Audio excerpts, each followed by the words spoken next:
दोस्तों आपने देखा होगा अभी कुछ दिन पहले हमारे देश के प्रधानमंत्री द्वारका नगरी का दर्शन करने पूरी तैयारी के साथ और अपने सुरक्षा कर्मियों के साथ समुद्र के नीचे जाते हैं। दोस्तों क्या आपको पता है हजारों वर्ष पुरानी इस द्वारका नगरी के इतिहास का कि किस प्रकार ये समुद्र के नीचे चली गई। हम सभी जानते हैं कि महाभारत के युद्ध के बाद पांडवों की जीत हो जाती है और श्री कृष्ण भगवान समय युधिष्ठिर को राजगद्दी पर बिठा देते हैं और उन्हें पूरा राजपाट समझाकर वो कौरवों की माता गांधारी से मिलने पहुंचते हैं। जब वो गांधारी से मिलने जाते हैं तो गांधारी फूट फूट कर रोने लगती है क्योंकि वो अपने 100 पुत्रों को खो चुकी थी। दोस्तों रोने के बाद में उनके मन में बहुत ज्यादा दुख और विषाद आ जाता है और वो क्रोध में आकर श्री कृष्ण भगवान को श्राप देती हैं कि कृष्ण जिस प्रकार तूने मेरे परिवार का नाश किया है, मेरे राज्य को तहस नहस कर डाला, उसी प्रकार तेरे भी वंश का नाश हो जाएगा। क्रोध में दिया गया ये श्राप दोस्तों कारण बनता है द्वारका नगरी के बर्बाद होने का और उसको समुद्र में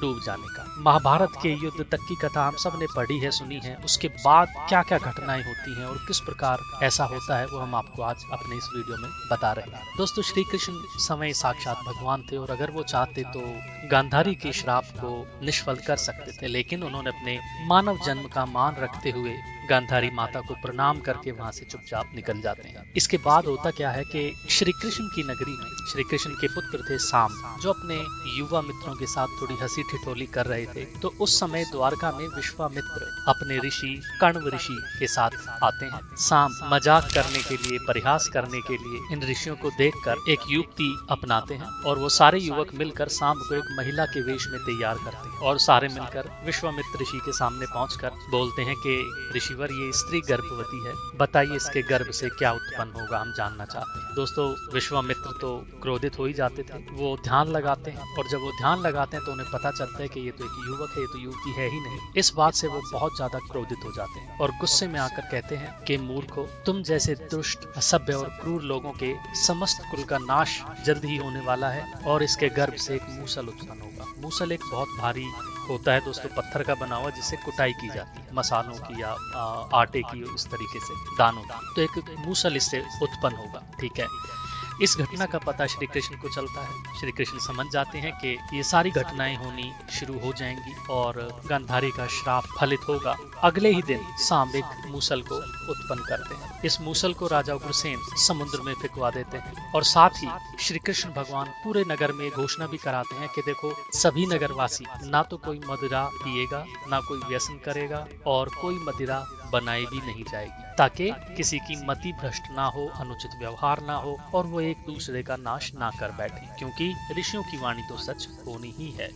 अब दोस्तों आप देखिए श्री कृष्ण को साफ साफ पता था कि उनका विनाश होना तय है, लेकिन वो फिर भी उसके लिए प्रयास करते हैं। जो उनका फर्ज रहता है राजा के रूप में उसको निभाने की लगातार अंतिम समय तक चेष्टा करते रहते हैं। ठीक है, आगे जब महाभारत के युद्ध को 36 वर्ष बीत जाते हैं तो धीरे धीरे करके ये अपशकुन द्वारका में बढ़ने लगते हैं। कान्हा सभी यदुवंशियों को बोलते हैं कि तुम सब पुरुष जाओ और धर्म कर्म के कार्य करो और तीर्थ पर निकल जाओ ताकि झगड़े कम हो और तुम्हारी मति शुद्ध हो। इस पर सभी लोग द्वारका नगरी से तीर्थ के लिए निकल पड़ते हैं।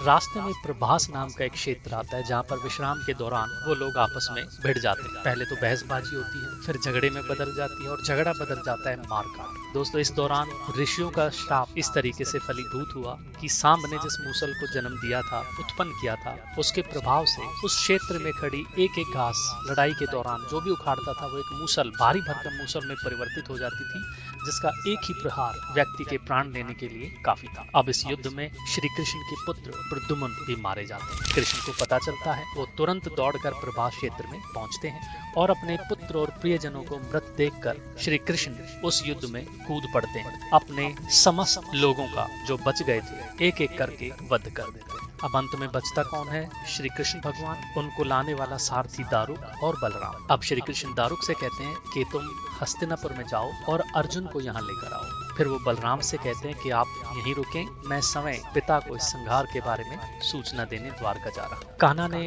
वासुदेव जी को इसके बारे में बता देते हैं कि इस प्रकार से यहाँ पर नरसंहार हुआ है। अर्जुन यहाँ आएंगे, नगर के सभी स्त्रियों और बच्चों को अर्जुन के साथ हस्तिनापुर लेकर आप चले जाए। ये फैसला कृष्ण भगवान लेते हैं।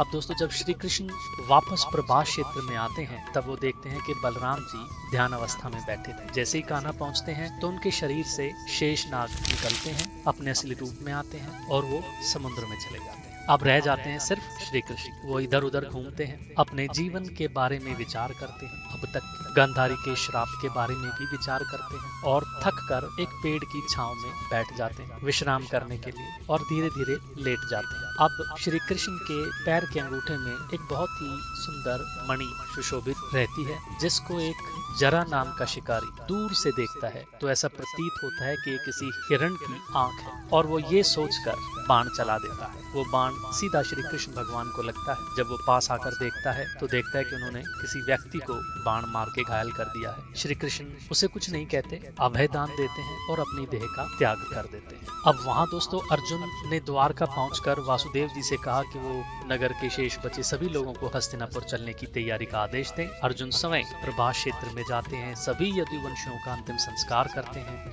अगले दिन वासुदेव जी ने प्राण त्याग दिए थे, उनका अंतिम संस्कार करते हैं और सभी महिलाओं बच्चों को लेकर द्वारका से निकल जाते हैं। अब जैसे ही वो लोग नगर छोड़ते हैं तो द्वारका का राजमहल और नगरी समुद्र में समा जाती है, ऐसा हमारे इतिहास में वर्णन है। उसी नगरी के पिलर और अवशेष आज भी समुद्र में उसी प्रकार मौजूद है, जिसको देखने के लिए हमारे प्रधानमंत्री गए थे और लोग जाते रहते हैं और उसके ऊपर रिसर्च भी की जाती रहती है। दोस्तों ये एक छोटा सा प्रसंग हम आपके सामने लेकर आए थे महाभारत से। आपको कैसा लगा कमेंट करके बताइएगा। धन्यवाद।